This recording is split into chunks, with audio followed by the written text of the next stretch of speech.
பிரச்சனை கிடையாது. ஓகேவா? வேலை நிற்கக்கூடாது, கஸ்டமர் நின்று நம்மளா பேசி ஏறக்கூடாது. அதுக்காக நார்மலுக்கு என்னமா போடும் ஒரே ஒரு சைஸ் போட்டு தட்டுங்க. இதான் சைஸ். ஓகே, கொஞ்சம் கூட போடு. மெலிசாவா கனமா மீடியம் சைஸ் வீட்டுக்கு தான். அதை விட இது கனமாக இருக்கும். சரிங்களா? ப்ளே பண்ணுறதுல நம்ம போடுவோம். அவர் நம்ம சொல்கிறது முன்னாடி போட்டாரு. அவ்வளோதான். 4000 வாங்கினா வேலை 4000 வாங்கலாம். மீன் கூலி மீன்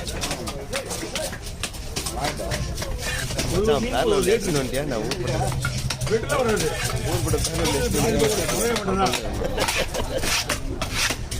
ரெண்டு வேணும்னு சொன்னால் இல்லை மீடியம் சைஸ் தான். ஓகேங்களா? ஆமாம், இல்லை பூத்த